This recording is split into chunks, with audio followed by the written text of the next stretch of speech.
सास के बेमतलब ताने। अरे सास हो और ताने ना दे, ऐसा कहाँ हो सकता है। लेकिन क्या हो जब सास जरूरत से ज्यादा ही ताने देने लगे तो।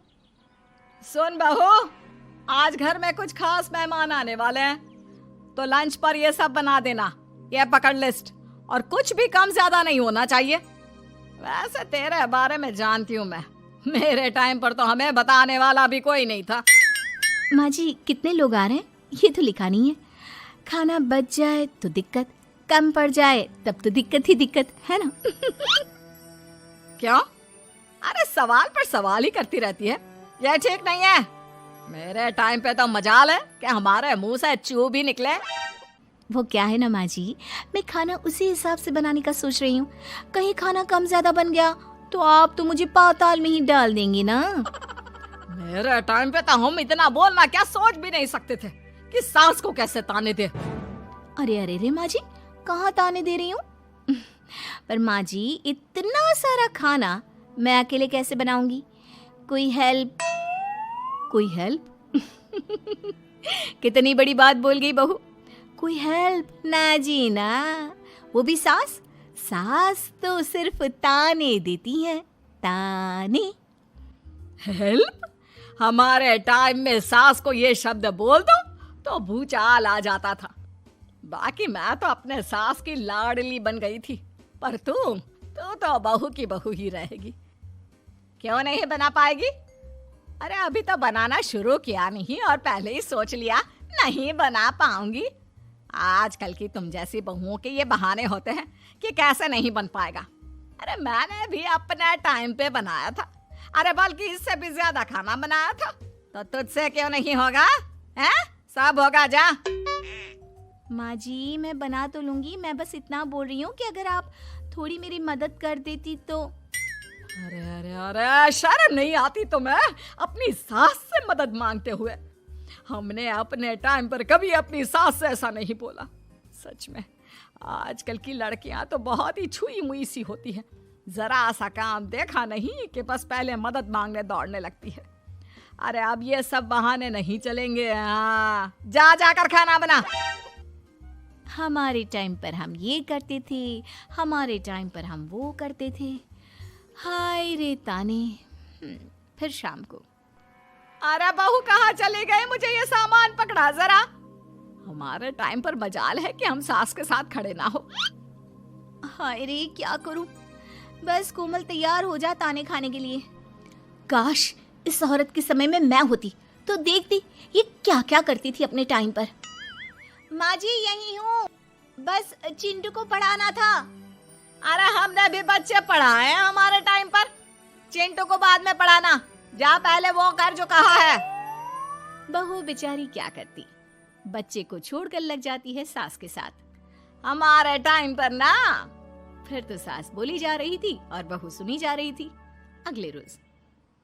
क्या हो गया चिंटू, क्यों रो रहा है? मैं कल कितना कहा था आपसे कि पढ़ा दो, लेकिन आपको तो मेरी पढ़ाई की कोई वैल्यू ही नहीं है। देखिए कितने कम नंबर आए। अरे कोई बात नहीं बेटा, फेल तो नहीं है ना। वाह बहू वाह, मेरे टाइम पर तो हमारे बच्चे के कम नंबर फेल ही कहलाते थे। ना पढ़ाती हो ना घर का काम करती हो। हमारे टाइम पर तो। सास की इस बात पर इस बार बहू का पारा हाई हो जाता है। वो सोच लेती है कि अब तो वो पति से बात करके ही रहेगी। अगले दिन। माँ जी सारी सफाई हो गई, मेरी कमर टूट रही है, मैं जरा सोने जा रही हूँ। सोना? अरे हमारे टाइम पर तो हम ये जानते भी नहीं थे कि आराम क्या होता है। पागल हो गई है क्या? रुक अभी। देख उस कोने में देख, मुझे कितनी धूल दिख रही है। और बिस्तर के नीचे तो देख कितना काला पड़ा है। और पर्दों के पीछे खिड़की पर देख जाले लगे हुए हैं, वो कौन साफ करेगा? ऐसी सफाई होती है क्या? जा फिर से कर। मैं तो घर में एक दिन का गंदगी नहीं आने देती थी, लेकिन जब से तू आई है घर की हालत ही खस्ता कर दी है। अरे माँ तो तू कहाँ गई? तू भी तो यही है। वैसे माँ मैंने कभी तुझे सफाई करते नहीं देखा। जब से ये आई है न जाने आप में कौन सा सफाई का कीड़ा चला गया है। हाय रे, हमारे टाइम पर तो पति कभी बीवी की तरफ से बोल दे तो समझो घर का बंटवारा, और यह घर तो मेरे ही नाम से है। तो बेटा निकल ले बीवी को लेकर। हमारे टाइम पर तो। अरे कैसी बात कर रही हो माँ, मैं तो बस मजाक कर रहा था। इतनी कम सैलरी में मैं कहाँ अलग रह सकता हूँ।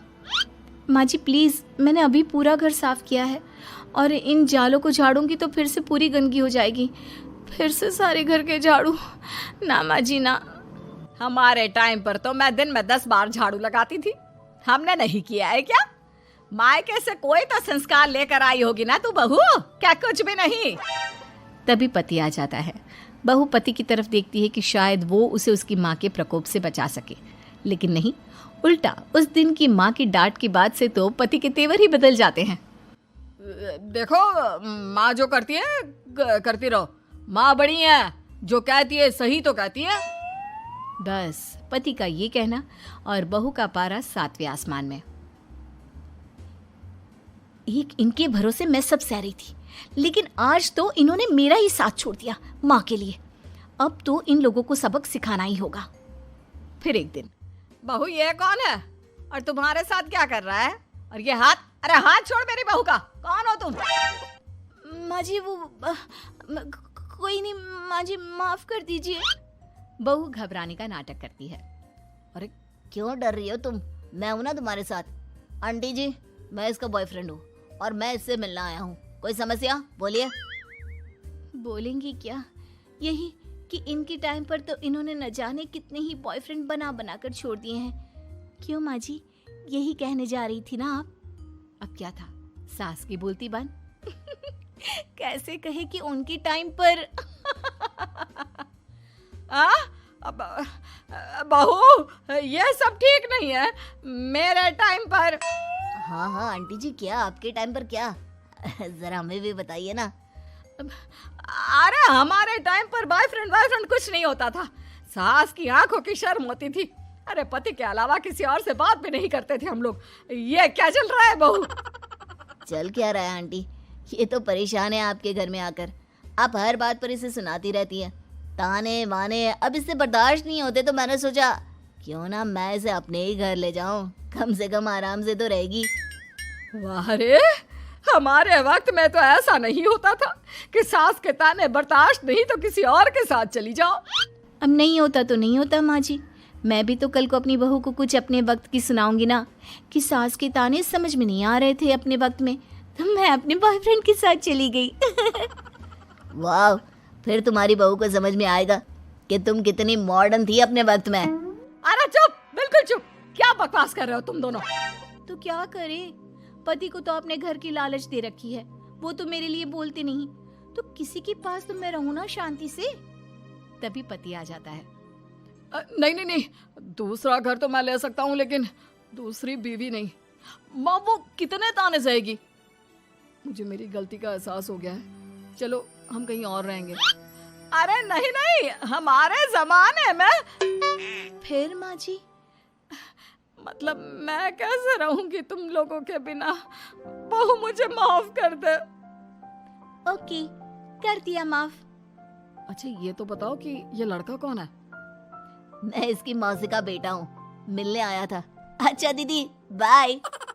समधी की शादी। इस कहानी की हीरोइन गंगा है, जो अपनी समधन की मौत के बाद अपने समधी के अकेलेपन को समझते हुए समधी की दूसरी शादी करवाती है। लेकिन उसकी बहू इस बात से बिल्कुल खुश नहीं होती। मुझे लगता है आपको शादी कर ही लेनी चाहिए। आपकी इस उम्र में ख्याल रखने वाला भी तो कोई होना चाहिए ना। वैसे भी आपकी इकलौती बेटी थी, वो भी हम ले गए। अरे इस उम्र में शादी, लोग क्या सोचेंगे और कैसे कैसी बातें बनाएंगे कि जिस उम्र में इसे अपने पोते पोते को गोद में खिलाना चाहिए, उस उम्र में ये शादी कर रहा है। ऊपर से नव्या क्या सोचेगी मेरे बारे में कि माँ को गए हुए 1 साल भी नहीं हुआ और पापा ने दूसरी शादी कर ली। मुझे नहीं लगता इस शादी से नव्या को कोई परेशानी होगी। उल्टा उसे खुशी मिलेगी कि उसकी गैर मौजूदगी में उसके पिता का कोई ख्याल रखने वाला है। क्यों नव्या, सच कहा ना? हाँ मम्मी जी, आप सही बोल रही हैं। ये बोलकर वो अंदर चली जाती है। लीजिए, अब तो आपकी बेटी ने भी हाँ बोल दिया। रही लोगों की बात, तो लोग तो कभी किसी की खुशी देखकर खुश हो ही नहीं सकते। अगर आप लोग खुश रहेंगे तब भी वे बातें बनाएंगे, और अगर आप दुखी भी रहेंगे तब भी बातें बनाएंगे। इसलिए अच्छा यही होगा समधी जी कि आप उनके बारे में सोचना छोड़ ही दीजिए। समधी को सास की बात सही लगती है। वो भी सोच लेते हैं कि बची जिंदगी के लिए कोई हमसफर बना ही लेंगे। आप ठीक बोल रही हैं। जब मेरी प्यारी बिटिया नव्या और उसके ससुराल वालों को मेरी इस उम्र में दूसरी शादी से कोई दिक्कत नहीं, तो परेशानी कुछ है ही नहीं। ऐसे ही सास समधी की दूसरी शादी करवाती है और फिर समधी के घर आ जाती है बहू की नई माँ। कुछ दिनों के बाद बहू अपने मायके अपने पापा और नई माँ से मिलने आती है। मेरा बच्चा कितने दिनों बाद मुझसे मिलने आई है। इधर बैठ, मैं तेरे लिए कुछ अच्छा सा बना कर लाता हूँ। तेरे फेवरेट पास्ता खाएगी ना? पापा आप क्यों? वो कहाँ है? उनसे बोल दीजिए। आप मेरे ही पास बैठकर बातें कीजिए ना। उन्हें क्यों लेकर आए? कोई चैरिटी थोड़ी ना कर रहे हैं। इस उम्र में घर मिल गया, और क्या चाहिए? तभी नई माँ घर में आती है। बेटी की बात सुन रही होती है और सुनकर बहुत दुखी हो जाती है। वो अच्छा, तुम्हारी नई माँ वो जरा किसी काम से बाहर गई हुई है, आती होगी। मैं तब तक तेरे लिए कुछ अच्छा सा बना कर लाता हूँ। ठीक है पापा। लगता है नई माँ के पैर बाहर ही रहते हैं, और आपको ही बनाकर खिलाना था तो क्या करे, छोड़िए। ये बोलकर वो घर में घूमने लगती है और चीजों को देखती है। इनको घर में आए हुए थोड़े दिन नहीं हुए और ये घूमने भी जाने लगी है, वो भी पापा को घर में अकेला छोड़कर। आने दो, एक बार इनकी खबर लेती हूँ। वैसे घर को तो बड़ा सजा कर संवार कर रखा है। चलो, ये तो खूबी है, कम से कम पापा को साफ कर का शौक भी है। इतने में नई माँ घर में आती है। अरे नव्या बेटा, तुमने पहले बताया होता तो मैं जल्दी घर आ जाती। तुम्हें नहीं पता मुझे तुमसे कितनी सारी बातें करनी है। कैसी हो बेटी? बेटी? हाँ, वैसे अब तो मैं आपकी बेटी हो ही गई हूँ, ना चाहते हुए भी। खैर, आप गई कहाँ थी? शादी हुए कुछ दिन भी नहीं हुए और आपने घूमने जाना भी शुरू कर दिया। पापा का ख्याल रखने के लिए शादी करवाई है आपकी, जानती है ना? नव्या, ये तुम क्या बोल रही हो? मैं कहीं घूमने नहीं बल्कि एक दोस्त से मिलने गई थी। उसकी तबीयत थोड़ी ठीक नहीं, इसलिए वो क्या है ना, शादी के चलते उससे मिलना नहीं हो पाया, तो आज चली गई। अच्छा, वो भी पापा को यूं घर पे अकेला छोड़कर? आपके लिए आपका ये परिवार ज्यादा जरूरी है या आपकी दोस्त? देखिए, ये ठीक नहीं है।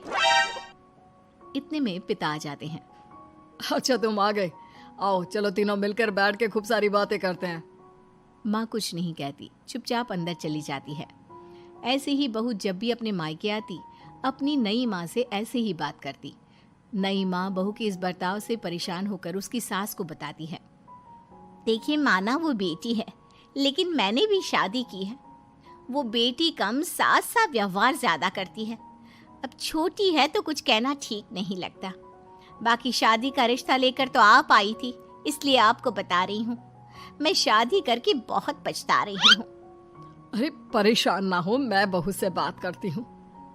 तभी थोड़ी ही देर में बहू ससुराल आ जाती है। बहू कहाँ थी अब तक? तुम्हें पता है क्या टाइम हो रहा है? अब माँ जी, मैं अपनी एक सहेली से मिलने गई थी, और माँ जी अभी तो 7 बज रहे हैं। अरे इतना लेट कोई घर आने का टाइम है? आज के बाद 6 बजे के बाद तुम घर आई तो तुम्हें घर में एंट्री नहीं मिलेगी। सास बहू के साथ बिल्कुल वैसा ही व्यवहार करती है जैसा वो अपनी नई माँ के साथ कर रही होती है। न जाने माँ जी को क्या हो गया है। मैं कितनी खुश थी कि मायके जैसा ससुराल मिला है। सासू माँ इतनी अच्छी थी। फिर अगले रोज, बहू, मेरे बेटे को पौष्टिक खाना दिया कर। क्या ये पास्ता पिज्जा बनाती रहती है? इसलिए शादी नहीं करवाई थी मैंने अपने बेटे की। ठीक है माँ, मैं बना दिया करूंगी ऐसा खाना। लेकिन माँ जी, आपको हुआ क्या है? पहले तो कभी आपने ऐसा नहीं किया, तो ये अचानक से मुझसे कोई गलती हो गई है क्या माँ? क्यों? ऐसे नहीं बोल सकती। समझ ले, ये तेरी सास का हुक्म है। ऐसे ही सास बहू को अपने सास वाले तेवर दिखाकर कभी डांटती तो कभी ताने मारती, पर बहू बेचारी बिल्कुल समझ नहीं पाती। एक दिन, बहू ये क्या बेफिजूल खर्चा करती रहती है? परसों ही तुमने अपने लिए एक साड़ी ली थी और आज फिर से। तुम्हें क्या लगता है पैसे क्या पेड़ पर होते हैं कि जब मन करा तोड़कर सामान ले लिया करा? हैं? वो माँ जी बहुत अच्छी लगी तो ले आई। अच्छी लगी तो ले आई। यहाँ मेरा बेटा अपना खून पसीना एक करके पैसा कमा रहा है और तुम उसी पैसे को बर्बाद करने में कोई कसर नहीं छोड़ती। माँ जी आप मुझे ऐसा क्यों बोल रही है? मैं आज के बाद कभी शॉपिंग पर नहीं जाऊंगी, लेकिन प्लीज आप मुझसे ऐसा बर्ताव मत कीजिए। इससे पहले कभी आपने मुझे छोटी छोटी चीजों के लिए नहीं डांटा, ये अचानक ऐसा क्यों? मुझे बिल्कुल अच्छा नहीं लग रहा। देख बहू, मैंने तेरे साथ जब टिपिकल सास जैसा बर्ताव किया तो तुझे इतना बुरा लगा। सोच तेरी नई माँ को कैसा लगता होगा जब तू उनके साथ हमेशा ऐसा बर्ताव करती है। तो माँ जी आपने इतना सब कुछ बस इसलिए किया? आप मुझसे नाराज नहीं हो, गुस्सा नहीं हो? नहीं बहू, मैं तुझसे गुस्सा क्यों होंगी? मैं तो तुझे बस इतना समझाना चाहती हूँ कि अपनी नई माँ से सास जैसा बर्ताव करना बंद कर दे। उनको बिल्कुल अच्छा नहीं लगता। वो तेरे पास आना चाहती है, तुझे समझना चाहती है, वो सच में तेरी माँ बनना चाहती है। तो उनके साथ सास जैसा बर्ताव बंद कर और एक अच्छी बेटी बन। अब बहू को सास की बात समझ में आती है और वो बहू जैसा बर्ताव करती है।